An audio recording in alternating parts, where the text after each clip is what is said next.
నారాయణ్ని చూసి మహాలక్ష్మి ముందు గుండె పగిలి నిజం బయట పెట్టిన లలిత అసలు ఇదంతా ఎలా జరిగిందనేది వీడియోని స్కిప్ చేయకుండా చివరి వరకు చూడండి. పొదరిల్లు రేపటి ఎపిసోడ్స్లో ఏం జరగబోతుందో ముందుగా తెలుసుకోవాలి అనుకుంటే వీడియోని లైక్ చేసి ఛానల్ని సబ్స్క్రైబ్ చేసుకుని పక్కనే ఉన్న బెల్ సింబల్లో ఆల్ పై క్లిక్ చేయండి. చక్రి మహాలక్ష్మి ఇద్దరు ఒకటవ్వాలని మీరు కూడా కోరుకుంటే కామెంట్లో ఎస్ అని టైప్ చేయండి. మొత్తం మీరు చూసుకున్నట్లయితే కనుక ఇంకా చక్రి మొత్తం ఇంట్లో వాళ్ళందరినీ కూడా ఒప్పిస్తాడు. ఎందుకంటే మహాలక్ష్మిని తీసుకుని అలా బయటికి వెళ్దామని ప్లాన్ చేసిన చక్రికి మహాలక్ష్మి రాను మిగిలిన వాళ్ళని తీసుకువెళ్ళండి అనగానే మహాలక్ష్మితో పాటు ఇంట్లో వాళ్ళని వాళ్ళు ఒప్పుకున్నారని వీళ్ళు ఒప్పుకున్నారని వాళ్ళు మొత్తానికి మాయ చేసి మభ్యపెట్టి అందరినీ కూడా ట్రిప్ కోసం అని బయలుదేరి వెళ్తారు. ఇంకా నారాయణ కూడా వస్తాడు. ఇంకా చాలా చాలా సరదాగా అయితే టైం స్పెండ్ చేస్తూ అందరూ కూడా ఒక రిసార్ట్లో అయితే రూమ్స్ తీసుకుంటారు. నలుగురు అన్నదమ్ములు ఐదుగురు కూడా ఒక రూమ్ తీసుకుని మహాలక్ష్మికి ఒక్కదానికి ఒక రూమ్ తీస్తారు. మనం ఐదుగురు ఇందులో సరిపోతామన్నయ్య అనగానే అయితే మన ముగ్గురికి ఒకటి వాళ్ళిద్దరికి ఒకటి అన్నట్టుగా ఒక 3 రూములు తీసుకుని ఎంతో ఆనందంగా అందరూ కూడా ఫ్రెష్ అయి వద్దామని అందరూ ఫ్రెష్ అయి వస్తారు. అందరూ కూడా ఒక చోట కూర్చుని డిన్నర్ చేస్తూ ఉంటారు. చేస్తూ సరదాగా నవ్వుతూ తింటూ ఉండగానే ఇంకా ఈ నారాయణ మాత్రం తినడు. ఎందుకంటే మందు తాగే వాళ్ళకి మందు తాగితేనే కానీ భోజనం తినబుద్ధి అవ్వదు కదా. సో నారాయణకు కూడా అదే పరిస్థితి. వెళ్ళలేడు ఉండలేడు అన్నట్టుగా తినకుండా ముగ్గులు వేస్తూ ఉంటాడు. ఏమైంది ఇప్పుడు, మీకేం కావాలి అనగానే ఏం మందు లేకుండా మీరు ముద్ద దిగలాపోతున్నారా తినలాపోతున్నారా అంటూ మాట్లాడేసరికి అది అలవాటైపోయింది కదమ్మా, ఆ అలవాటుని తప్పించలేము అనగానే అయితే 2 పెగ్గులు అనేసరికి ఇలా వెళ్ళి అలా వచ్చేస్తానమ్మా అని చెప్పి గబగబా వెళ్తాడు. ఇంకా అదే సమయానికి అదే రిసార్ట్కి వీళ్ళు కూడా ఫ్యామిలీతో పాటు వస్తారు. అంటే వీళ్ళు కూడా వాతావరణం అంటే ప్లేస్ చేంజ్ అయితే కొంచెం ప్రశాంతత ఉంటుందని అన్న ఉద్దేశంతో వీళ్ళు కూడా అదే రిసార్ట్కి వస్తారు. ఎవరు, ప్రతాపు, ఆది, హారిక, లలిత వీళ్ళు కూడా అదే రిసార్ట్ దగ్గరికి వచ్చేసరికి వీళ్ళు కొంచెం డిస్టెన్స్లో కూర్చుంటారు. ఇక్కడ నారాయణకి మందు అలవాటు ఉన్నట్టుగానే వాడు మనసు కూడా బాధ కలుగుతుంది. ప్రతాప్ మనసు కూడా బాధ కలిగి మందు తాగుదామని ఒక చోట కూర్చునేసరికి దాని ఎదురుగుండా నారాయణ కూర్చుంటాడు. ఎంత వ్యత్యాసం ఉన్నా తాగుబోతుల మధ్య అయితే వ్యత్యాసం ఉండదు కదా. కోటీశ్వర్లు లేని వాళ్ళని తాగేటప్పుడు అందరూ సమానంగానే ఫీల్ అవుతారు. కాబట్టి వీళ్ళిద్దరూ ఎదురు బదురు కూర్చుని ఏంటి బాధ అని చెప్పి నారాయణ అడుగుతాడు. నా కూతుర్ని నేను ఎంతో ప్రేమగా పెంచుకున్నాను, కానీ ప్రేమించిన వాడిని కోసం నన్ను వదిలేసి వెళ్ళిపోయింది. ఈ కాలంలో పిల్లలు అంతే, ప్రేమించిన వాళ్ళ కోసం వదిలేసి వెళ్ళిపోతున్నారు. నాకు ఆ గొడవ లేదు. నాకు ఉన్నది 4 కొడుకులే. అయినా ప్రేమించిన వ్యక్తికిచ్చే పెళ్లి చేస్తే ఏ ఇబ్బంది ఉండదు కదా. అటు మీ అమ్మాయి సంతోషంగా ఉంటుంది, మీరు సంతోషంగా ఉంటారు. ప్రేమించిన వాళ్ళని దూరం చేయడం వల్ల మనం దూరం అవుతామే తప్ప వాళ్ళైతే మనకు దూరం కారు. ఎప్పటికీ దగ్గర కాలేరు, దూరం కాలేరు, బాధపడుతూ ఉంటారు. మనం పెంచిన పిల్లలు ఎక్కడున్నా సంతోషంగా ఉండాలి అని కోరుకోవాలే తప్ప ఎక్కడున్నా బాధపడుతూ ఉండాలని అస్సలు కోరుకోకూడదు అంటూ ఇంకా నారాయణ చెప్పేసేసరికి ఇంకా మాటలు విన్న ప్రతాప్ అయితే ఇప్పుడు నన్ను ఏం చేయమంటారు అని చెప్పాను. కానీ ఏం చేస్తారు, నేరుగా మీ అమ్మాయి దగ్గరికి వెళ్ళి మీ అమ్మాయితో మళ్ళీ కలిసిపోయి మాట్లాడండి. తను సంతోషపడుతుంది, మీ ఇంట్లో వాళ్ళు సంతోషపడతారు, అందరూ హ్యాపీగా ఉంటారనేసరికి ఇదే కరెక్ట్ అంటారా అని చెప్పాను. కానీ ఎందుకు చెప్తున్నానో పెద్దవాడిగా ఒక మాట వినండి, ఇదే మంచిదని నా ఉద్దేశమని నారాయణ చెప్తాడు. ఏంట్రా ఇంకా మీ నాన్న రాలేదేంటి అంటూ లలిత మాట్లాడేసరికి ఏమమ్మా ఇప్పుడే వస్తానని వెళ్ళారు, ఇంకా రాలేదు, నాన్న ఎక్కడున్నారో చూసొస్తాననగానే నువ్వు వద్దురా, నేను వెళ్ళి చూసొస్తాను, నేను వెళ్ళి తీసుకొస్తాను మీ నాన్ననని లలిత లేస్తుంది. ఇంకిక్కడ మహాలక్ష్మి వాళ్ళు కూర్చున్నారు కదా, ఏంటి పెద్ద మనిషి ఇంకా రాలేదు అని కన్నా అనేసరికి ఉండు నేను చూసొస్తాననగానే అమ్మ మహాలక్ష్మి నువ్వెందుకు, నువ్వు ఉండు నేను వెళ్తాననగానే లేదు పెద్ది, ఆయన్ని నేనే వెళ్ళి తీసుకొస్తాను, మీరు వెళ్తే మళ్ళీ ఆయన్ని ఏదో ఒకటి అంటారు, ఆయన మనసు బాధపడుతుంది, అందుకే నేనే వెళ్తానంటూ ఇంకా మహాలక్ష్మి వెళ్తుంది. ఇటు మహాలక్ష్మి వెతుకుతుంది, అటు లలిత వెతుక్కుంటూ ఇద్దరు కూడా వస్తారు. ఇద్దరు కూడా వచ్చేసరికి దూరం నుంచి ఈ పక్క నుంచి వస్తే నారాయణ కనబడతాడు, ఈ పక్క నుంచి వస్తే ఇంకా ప్రతాప్ కనిపిస్తాడు. దూరం నుంచి కనిపిస్తూ ఉంటారు. ఇదేంటి ఈయన ఎవరితో కూర్చుని చూస్తున్నారు అని చెప్పి అనుకుంటూ దగ్గరికి వచ్చేసరికి నారాయణ కనిపిస్తాడు. ఇటు నారాయణతో పాటు ప్రతాప్ ఉండడం చూసి మహాలక్ష్మి షాక్ అవుతుంది. ఇదేంటి వీళ్ళిద్దరూ కలిపి తాగుతున్నారు అని అనుకుంటూ ఉండగానే ఈలోపు లలిత నారాయణ్ని చూసి ఏడుస్తూ ఉంటుంది. ఆ చూసే చూపు నారాయణ వంక కనిపిస్తూ ఉంటుంది. ఇదేంటి అమ్మ ఈయన్ని చూసి ఏడుస్తుంది, నాన్నను చూసి కదా, నాన్న పరిస్థితి చూసి కదా బాధపడాలి, మరి నారాయణ గారిని చూసి బాధపడుతుందేంటి, అసలు అమ్మ నారాయణ గారికి ఎలా తెలుసు, నారాయణ గారికి అమ్మకి పరిచయం ఉందా అనుకుంటూనే అమ్మ అమ్మ అనుకుంటూ పిలుచుకుంటూ వెళ్ళేసరికి ఒక చెట్టు ఉంటే చెట్టు దగ్గర నిలబడి ఏడుస్తూ ఉంటుంది లలిత. ఏడుస్తూ ఉండడంతో వెనకాల నుంచి వెళ్ళి భుజం మీద చేయి వేస్తుంది.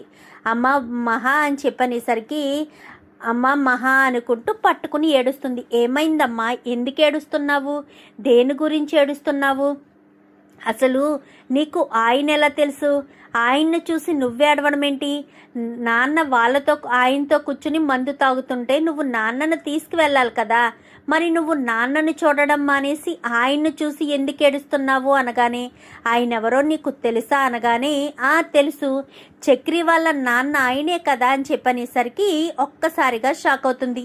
ఏంటి చక్రి వాళ్ళ నాన్న ఆయన అని చెప్పాను కానీ, అంటే ఆయన మీ మామయ్య గారా అని చెప్పాను కానీ, అవును మా మామయ్య గారే. ఇప్పుడు ఏమైంది, ఆయన నీకెలా తెలుసమ్మా, నువ్వు ఆయన్ని చూసి ఎందుకు ఏడుస్తున్నావు, ఏమైంది అంటూ మాట్లాడడంతో, ఆయన ఎవరనుకుంటున్నావు, నా ప్రాణ స్నేహితుడు భర్త, అంటే నాకు అన్నయ్య, నాకు సొంత అన్నయ్య కంటే ఎక్కువ అని చెప్పనేసరికి, ఏంటి ఆయన నీకు అన్నయ్య అనగానే, అవును ఆయన నాకు అన్నయ్యే, నా ప్రాణ స్నేహితురాలిని పెళ్లి చేసుకున్నాడు, పెళ్లి చేసుకున్నప్పటి నుంచి నాకు సొంత అన్నయ్య కంటే ఎక్కువగానే నన్ను ఆప్యాయంగా చెల్లమ్మ చెల్లమ్మ అంటూ ఎంతో ప్రేమగా ఉండేవాడు.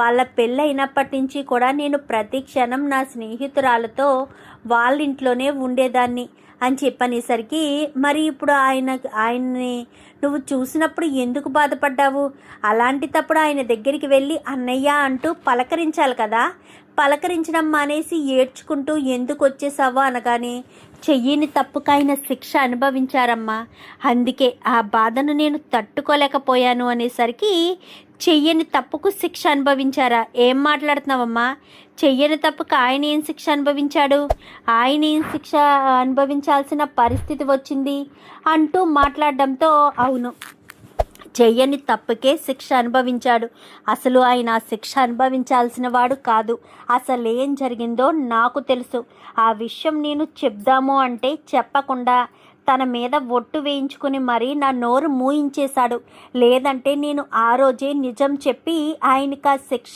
పడకుండా చేసేదాన్ని అని చెప్పనేసరికి, అసలు ఏం జరిగింది, అసలు ఎందుకు ఆయన గురించి నువ్వు అలా మాట్లాడుతున్నావు, చెయ్యని తప్పుకి శిక్ష అనుభవించడం ఏంటి అని చెప్పనేసరికి, నేను ఒకరోజు నా స్నేహితురాలతో పాటు ఆడుకుంటూ ఉన్నాను, అంటే తనతో పాటు మాట్లాడుతూ ఉన్నాను, అప్పుడే నా స్నేహితురాలు వంటగదిలో వంట చేస్తూ ఉంది, వంట చేస్తూ ఉండగా నేను వంట చేస్తానే అంటూ వంటగదిలోకి నేను వెళ్ళి చూసుకోకుండా నూనె కింద వలకపోసేశాను, అప్పుడే నా స్నేహితురాల్ని నూనె కనిపించట్లేదు అని పిలవడంతో తను వచ్చి ఆ నూనె మీద కాలు వేసి జర్రును జారుకుంటూ వెళ్ళి అక్కడ ఒక మేకుంటే మేకుకి గుచ్చుపోయింది తన తల, అలా గుచ్చుపోవడంతో తను అక్కడికక్కడే ప్రాణాలు వదిలేసింది.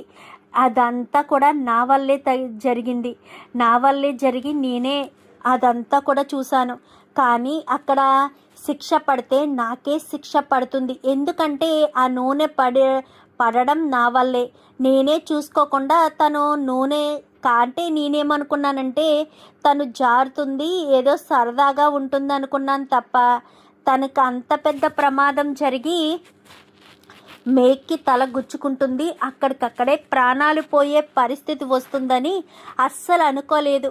అలా ఇంతకుముందు చాలాసార్లు మేమిద్దరం ఆట పట్టించుకున్నాం, కానీ అప్పుడు సీరియస్ అయ్యి నా చేతుల్లోనే తన ప్రాణాలు పోయాయి. కరెక్ట్గా అదే సమయానికి అన్నయ్య వచ్చారు. ఏం జరిగిందమ్మా అంటూ నన్ను అడిగారు. జరిగిన విషయం అంతా కూడా నేను చెప్పాను. అయితే ఇది నీ మీదకే వస్తుందమ్మా, దయచేసి నువ్వు ఇక్కడికి వెళ్ళిపో. వాళ్ళు ఇవేమీ ఆలోచించరు, తప్పు నీ మీద వేసి నిన్ను జైలుకి పంపిస్తారు. ఒక ఆడపిల్లవయ్యుండి నువ్వు జైల్లోకి వెళ్ళడం నేను ఒప్పుకోలేను. పైగా నిన్ను నా సొంత చెల్లెలా అనుకుంటున్నాను. వెళ్ళిపోమ్మా ఇక్కడి నుంచి, వెళ్ళిపో అంటూ ఇంకా అక్కడి నుంచి నన్ను పంపేశాడు. వద్దు అన్నయ్య, నేను నిజాన్ని చెప్తాను అంటే నువ్వు చెప్తే నీ ప్రాణ స్నేహితురాలి మీద ఒట్టే అంటూ నా చేత ఒట్టు వేయించుకుని ఇంకా నన్ను అక్కడి నుంచి పంపించేశాడు. ఆ రోజు నుంచి ఈ రోజు వరకు కూడా అసలు నా ఇంటికి రావద్దు, నా మొహం చూడొద్దు అంటూ ఆ రోజు చేయించుకున్న ప్రామిస్ వల్ల అన్నయ్యని నేను ఇప్పటికీ కలవలేకపోయాను. అప్పుడు నేను చేసిన తప్పుకి ఇప్పటికీ నేను గిల్టీగా ఫీల్ అవుతూనే ఉంటాను. ఎందుకంటే ఆ రోజు నేనేదో సరదాగా చేసిన పని వల్ల ఒక మనిషి ప్రాణం పోయింది, ఒక వ్యక్తి జీవితం నాశనం అయిపోయింది, ఒక వ్యక్తి మీద నింద పడిపోయింది. ఆ నింద వల్ల తను హంతకుడిగా మారిపోయాడు. నిజానికి ఆ పని ఆ అన్నయ్య చెయ్యలేదు, చేసింది నేను. కానీ అప్పుడు ఆ నిజం చెప్పలేకపోయాను. ఇప్పుడు అన్నయ్యని చూడడంతో గుండె పగిలేలా నాకు ఏడుపు వచ్చింది. అన్నయ్య కాళ్ళ మీద పడి అన్నయ్యని ఇన్ని రోజులు బాధ పెట్టినందుకు నేను క్షమాపణ కోరాలని అనిపించింది అంటూ మాట్లాడేసరికి, ఇప్పుడు ఆయన్ని చూసి బాధపడుతున్నావమ్మా అంటూ మాట్లాడడంతో, అవునమ్మా, ఈ నిజం ఎవ్వరికీ చెప్పలేదు. ఇన్ని రోజులుగా ఈ నిజాన్ని నాలోనే దాచుకున్నాను, ఇన్ని రోజులుగా ఈ విషయాన్ని నా గుండెలోనే దాచుకున్నాను అంటూ మహాలక్ష్మిని పట్టుకుని ఏడుస్తూ ఉంటుంది. సరేనమ్మా, ఈ విషయాన్ని ఎవరికీ చెప్పొద్దని చెప్పారు కదా, ఇక నీ మనసులోనే దాచుకో, ఈ విషయాన్ని బయట పెట్టకు అని మహాలక్ష్మి కాస్త సరే ఇంకా వెళ్దామా అని చెప్పి అక్కడి నుంచి వచ్చేసేసరికి, ఎక్కడికి వెళ్ళావు లలిత అంటూ ఇక్కడికి వచ్చిన అడుగుతాడు. మీరు ఇందాక ఎవరితో అండి మాట్లాడుతున్నారు? ఎవరో తెలిసిన వ్యక్తిలా అనిపించాడు, కానీ మాట్లాడుతున్నంతసేపు మనసుకి బాగా దగ్గరయ్యాడు అని చెప్పి అనేసరికి, ఇంకా ఏంటి నీ కళ్ళు అలాగున్నాయి అనగానే, ఏమీ లేదండి అంటూ అక్కడి నుంచి లలిత మొహం కడుక్కోవడానికి వెళ్ళిపోతుంది. ఇంకా మహాలక్ష్మి వీళ్ళ దగ్గరికి వచ్చేసేసరికి, మహాలక్ష్మి రావడంతో ఎక్కడికి వెళ్ళావమ్మా మహా, నాన్న వచ్చి చాలాసేపు అయింది అనగానే, తెలిసిన వాళ్ళు ఉంటే కనిపిస్తే మాట్లాడుతూ ఉన్నాను అనేసరికి, రామ్మ భోజనం చల్లారిపోతుందని కూర్చుని భోజనం చేస్తున్నంతసేపు నారాయణ వంకే చూస్తూ ఉంటుంది. ఏమైంది కోడల పిల్ల అలా చూస్తున్నావు అని చెప్పి నారాయణ అడుగుతాడు. ఏమీ లేదు అని చెప్పి ఇంకా నారాయణ వంకే చూస్తూ ఉంటుంది. చక్రి మాధవ గమనిస్తూనే ఉంటారు. ఎందుకు మహాలక్ష్మి నాన్న వంక అలా చూస్తుంది? నాన్న గురించి ఏదో తెలిసినట్టు, నాన్నని గొప్ప వ్యక్తిలా అనుకుంటున్నట్టు అలా చూస్తుందేంటి? అసలు ఏమైంది మహాలక్ష్మికి అని ఇంకా మాధవ, ఏంటమ్మా ఏమైందమ్మా మహా అని చెప్పాను. కానీ ఏమీ లేదు పెద్ది, ఏమీ లేదు అని చెప్పి ఇంకా ఏం మాట్లాడకుండానే అక్కడి నుంచి వెళ్ళిపోతుంది. అక్కడి నుంచి వెళ్ళిపోయేసరికి మహాలక్ష్మికి ఏమైంది, ఎప్పుడూ లేనిది నాన్నని అలా చూస్తుంది అనుకుంటూ ఎవరి గదుల్లోకి వాళ్ళు వచ్చేస్తారు. ఇంకా మాధవను ఇటు నారాయణ ఇద్దరు కలిసి ఒక గదిలో పడుకున్నారు కదా. నారాయణ కాస్త లేచి బయట తిరుగుతూ ఉంటే అప్పుడు మహాలక్ష్మి బయటకు వస్తుంది.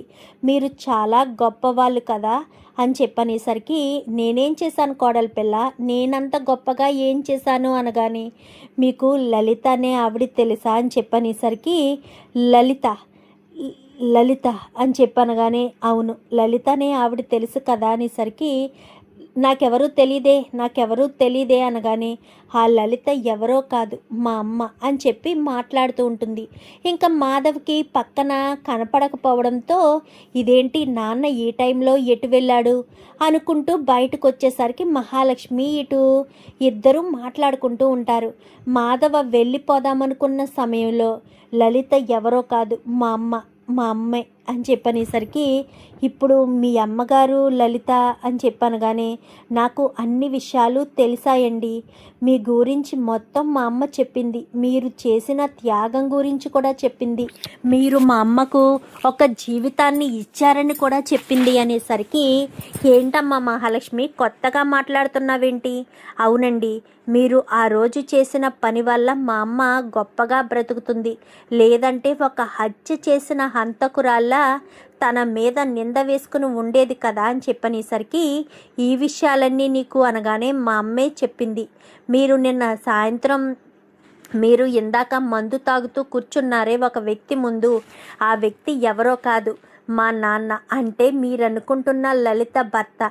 మీరు ఎప్పుడైతే మీ ఆవిడ్ని మా అమ్మ ప్రాణాలు తీస్తే నువ్విక్కడ ఉండొద్దు, మళ్ళీ నా కంటికి కనిపించొద్దు అని అమ్మ మీ ఆవిడ మీద ఒట్టు వేయించి దూరంగా పంపించేసిన తర్వాత కొన్ని రోజులకి మా అమ్మకు పెళ్ళి జరిగింది.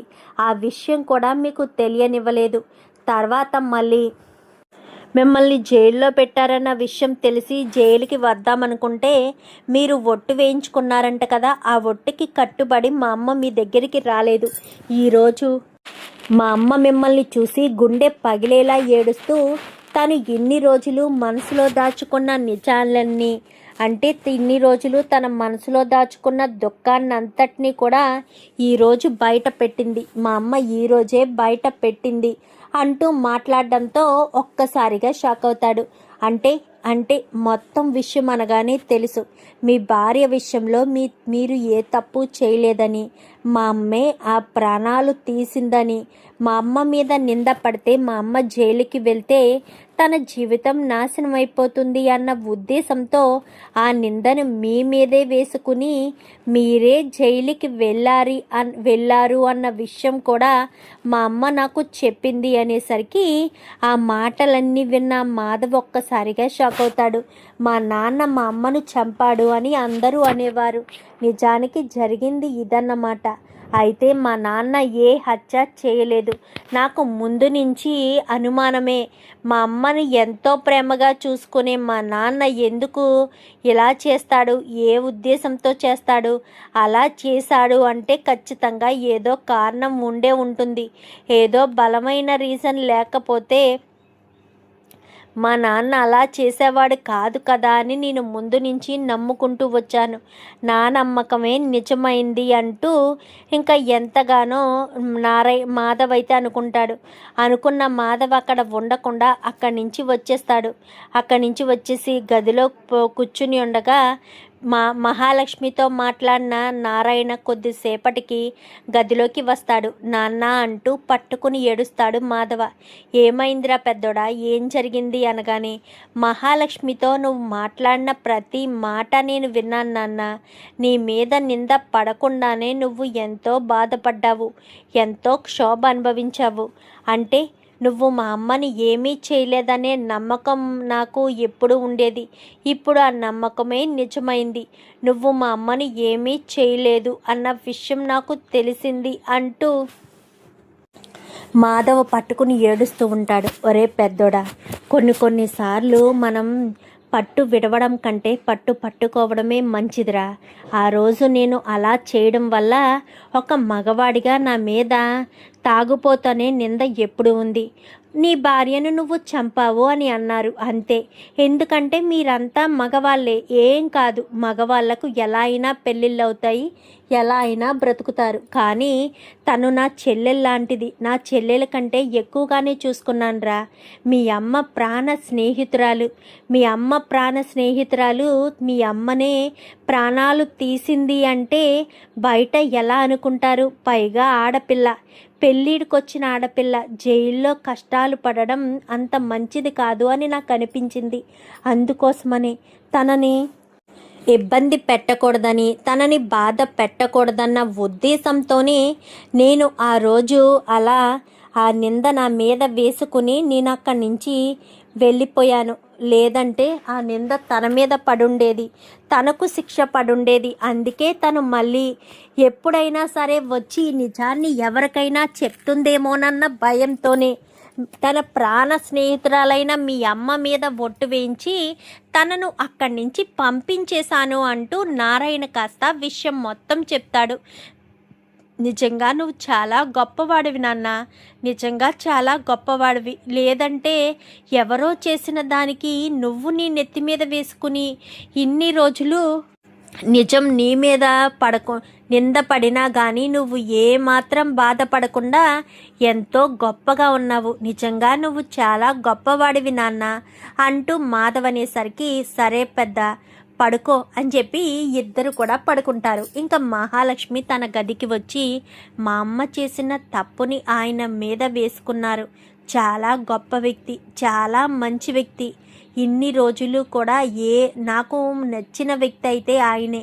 కానీ ఆయన తన భార్యను చంపారా అంటే నాకే ఆశ్చర్యం కలిగింది. ఎలా ఉండే వ్యక్తి ఒక మనిషి ప్రాణాలు తీయడానికి వెనకాడలేదా అని ఆలోచన కలిగింది, ఆశ్చర్యం కలిగింది. ఇప్పుడు క్లియర్గా అర్థమవుతుంది ఆయన ఏ తప్పు చేయలేదని.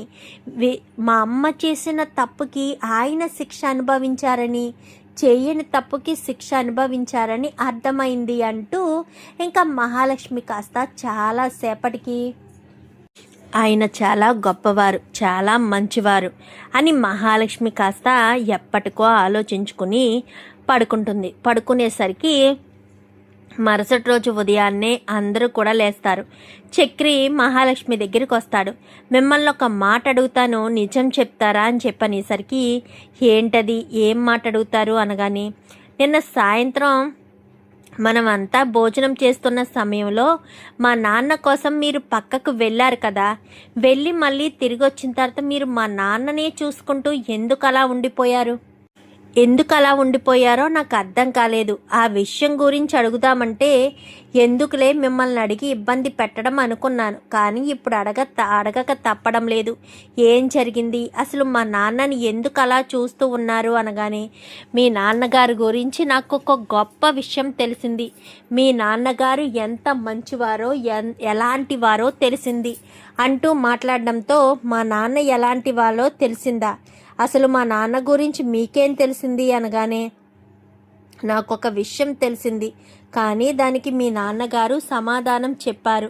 అసలు ఏం జరిగిందనేది నాకు తెలిసింది అంటూ మాట్లాడడంతో అసలు మా నాన్న గురించి మీరేం తెలుసుకున్నారు, ఏ విషయం గురించి తెలుసుకున్నారు, నాకే విషయమూ చెప్పలేదు అంటూ మాట్లాడేసరికి ఆ విషయాలేమీ మీకు చెప్పాల్సిన పని లేదు, నేను తర్వాత చెప్తాను, వదిలేసేయండి, ఇప్పుడేమీ ఆ విషయం గురించి అడగొద్దు అంటూ ఇంకా చక్రిని కాస్త బయటికి పంపించేస్తుంది మహాలక్ష్మి. అయితే పంపించేసేసరికి ఈ విషయం ఎవరికీ చెప్పకూడదని అనుకున్నారు కదా, ఇప్పుడు మళ్ళీ విషయాలన్నీ తెలిస్తే కరెక్ట్ కాదేమో. అయినా నేను చెప్పాలనుకున్నది కొడుకులకే కదా, కొడుకులకి చెప్తేనే కదా తండ్రి గొప్పతనం ఏంటో తెలుస్తుంది. వీళ్ళని బయటికి తీసుకెళ్ళి పెద్దికి అందరికీ కూడా ఈ విషయం చెప్పాలి. ఆయన ఎంత గొప్పవారో ఎలాంటి వారో, చెయ్యని తప్పుకి శిక్ష అనుభవిస్తూ నిందని మోస్తున్నారన్న విషయం ఖచ్చితంగా తెలిసి తీరాలి. అసలు మా కుటుంబానికి వీళ్ళ కుటుంబానికి ఉన్న రిలేషన్ గురించి కూడా తెలిసి తీరాలి. అంటే మేనమామ నాకు మామయ్య లాంటి వాళ్ళ అని చెప్పి ఇంకా మహాలక్ష్మి కాస్త అనుకుంటుంది, పెద్ది మీకు ఒక విషయం చెప్పాలి, అందరం కలిసి బయటికి వెళ్దామని. వాళ్ళు రెడీ అవుతుంటే వెళ్ళి మహాలక్ష్మి చెప్పేసరికి సరేనమ్మా మహాలక్ష్మి అని అందరూ కూడా రెడీ అవుతూ ఉంటారు. ఇంకా నారాయణ అయితే ఏంటమ్మా మహాలక్ష్మి, ఏ విషయం గురించి చెప్పాలనుకుంటున్నావు, మీ గొప్పతనం గురించే వాళ్ళకి చెప్పాలనుకుంటున్నాను, అందుకే చెప్తాను అనేసరికి వద్దమ్మా, ఇన్ని రోజులు చెప్పని నిజం ఇప్పుడెందుకు చెప్పడం లేదు, మీరు ఎలాంటి వాళ్ళో మీరు ఏ తప్పు చేయలేదని వాళ్ళకి తెలియాలి అన్న ఉద్దేశంతోనే చెప్పాలనుకుంటున్నాను అని మహాలక్ష్మి కాస్త చెప్తుంది. మరి వాళ్ళకి నిజం చెప్తుందా?